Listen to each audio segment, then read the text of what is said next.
मुबारक ईद, ईद मुबारक ईद। আসসালামু আলাইকুম everyone, welcome to my channel. কেমন আছেন আপনারা? আশা করি ভালো আছেন। আমিও আল্লাহর রহমতে খুব ভালো আছি। ঈদ মোবারক, ঈদ মোবারক, ঈদ মোবারক। ভিডিও শুরুতে জানাচ্ছি আপনাদের সবাইকে ঈদের অনেক অনেক শুভেচ্ছা। এইবারের ঈদটা অন্যবারের তুলনায় একটু অন্যরকম। প্রতিবার আমি চেষ্টা করি ঈদের দিন বাসায় থাকতে, কিন্তু এবার আমার খালামণি এত জোর করছিল যে তাই আর ঈদের দিন বাসায় থাকতে পারিনি। চলে যাচ্ছি সবাই মিলে খালামণির বাসায়। এদিকে আমার সাহেব রাস্তার মাঝখানে গাড়িটা থামিয়ে তো ফল নিয়ে নিচ্ছে। কোনো জায়গায় ফল পাচ্ছিল না, যেহেতু ঈদের দিন তাই বেশিরভাগ ফলের দোকানই বন্ধ। অবশেষে একটা দোকান ফেলো, তারপর কিছু ফল নিয়ে নিল। রাস্তাঘাট যেহেতু ফাঁকা একদম, তাই আর আমাদের বেশি দেরি হয়নি। আমরা তাড়াতাড়ি আমার খালামণির বাসায় চলে এসেছি।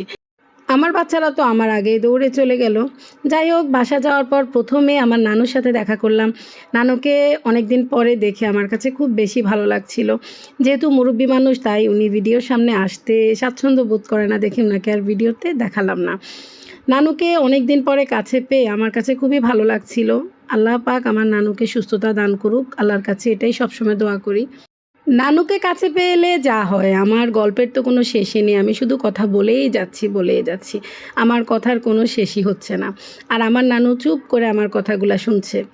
বেশ কিছুক্ষণ নানুর সাথে গল্প করে এরপর আমি আমার খালামণির ড্রয়িং রুমে চলে গেলাম। এই তো দেখেন আমার খালু, আমার সাহেব, আমার ছোট মামা আর এই তো আমার দুটা কাজিন সবাই মিলে বসে একসাথে নাস্তা খাচ্ছে। আমরা মহিলারাও আলাদা বসে খেয়েছি। আমার ছেলে তো এদিকে মহা খুশি, কারণ উনি আইফোন খুব পছন্দ করে। কেন জানি না, ছোট বাচ্চা আইফোনের কী বুঝে। আমাকে মাঝে মাঝে বলে যে মামুনি আমাকে একটা আইফোন কিনে দাও। আমিও বলি ঠিক আছে, দু একদিনের ভিতরে কিনে দেব। এটা বলে অনেকক্ষণ মজা করি। যাই হোক, সবার সাথে বেশ কিছুক্ষণ মজা করার পর যেহেতু গিয়েছি একটু দেরি করে, তাই আর বেশিক্ষণ দেরি করেনি। টেবিলের উপরে সব খাওয়া রেডি করেছে আমার খালামণি। আজকে এখানে অনেক মজার মজার রান্না করেছে। এই তো এখানে গরুর মাংস রান্না করেছে, ডিম, তারপরে মাছ, আর এই তো এখানে বাটার চিকেন রান্না করেছে। খাবার দেখে আমি আর দেরি করিনি, কারণ আমারও প্রচণ্ড ক্ষুধা লেগেছে। তো আমিও খাবার নিয়ে সবার সাথে বসে গেলাম। খাওয়া দাওয়া শেষ করার পর এই তো আমার মা জননী আর কি করবে, উনার কাজই তো হলো ফটোশ্যুট করা। আসার পরে আমার কাজিনকে বলল যে আমাকে কিছু ছবি তুলে দাও।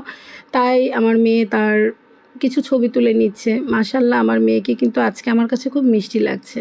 আর এটা হলো আমার মেয়ের ঈদ ড্রেস।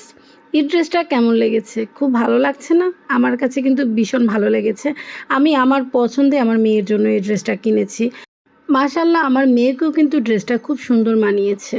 আমি তো মা, আমি বুঝতে পারি আমার মেয়ের পছন্দটা, তাই ওই হিসাবে সবসময় জামা কাপড় কিনি। ফটোশ্যুট করার পর এই তো উনি বসে গেল মেহেদি লাগানোর জন্য, কারণ চাঁদ রাতে মেহেদি ওইরকম করে লাগাতে পারেনি, তাই আজকে সে মেহেদি লাগাতে বসে গেল।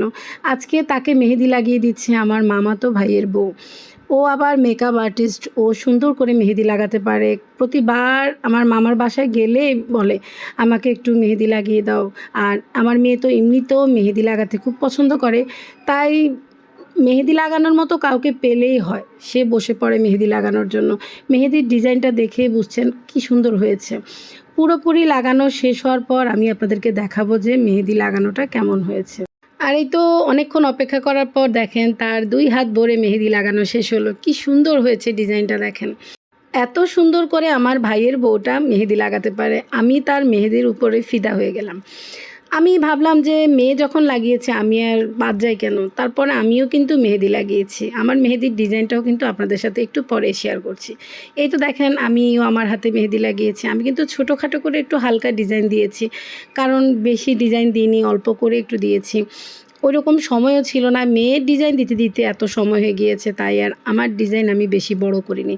আর আমার কাছে কেন জানি একটু সিমসাম ডিজাইনই সবসময় ভালো লাগে, তাই আমি আমার পছন্দ মতোই ডিজাইন দিতে বলেছি, ওই হিসাবে দিয়েছে।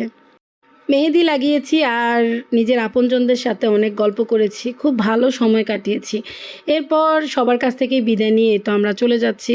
একটু ভেবেছিলাম যে আজকে আরও কিছুক্ষণ থাকবো, কিন্তু আমার শাশুড়ি মা যেহেতু বাসায়, উনার কাছে অবশ্য আমি একজনকে রেখে এসেছি, তারপরেও কেন জানি চিন্তা লাগতেছে, তাই আর বেশিক্ষণ থাকিনি, আমরা চলে যাচ্ছি। এই তো আপনজনদের সাথে কাটানো মুহূর্তগুলো সবসময় খুব মধুর হয়। কিভাবে যে এতক্ষণ সময় চলে গেল আমি নিজেও টের পাইনি। যাই হোক, এই তো আমার মেয়ে রেডি হয়ে নিয়েছে, আবার হিজাব পরে ওখানে যাওয়ার পর হিজাব খুলেছে। এই তো দেখেন তার ফাইনাল লুক। আমার কাছে কিন্তু ভীষণ ভালো লেগেছে আজকে। মাশাআল্লাহ আমার ছেলেকেও কিন্তু আমার কাছে খুব ভালো লেগেছে এই পাঞ্জাবিটাতে। সেদিন যে আমার ছেলের জন্য পাঞ্জাবিটা কিনেছি, ও তো পাঞ্জাবি পরতেই চায় না। অনেক রকম করে জোর করে আমি আজকে পরালাম। এই বছরের ঈদের দিনটা একটু অন্যরকমভাবে কাটিয়েছি, কিন্তু ভালোই লেগেছে।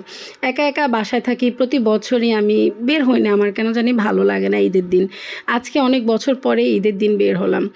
তো আর কি, এখন সরাসরি রিক্সা নিয়ে নিয়েছি, এখন বাসায় চলে যাব।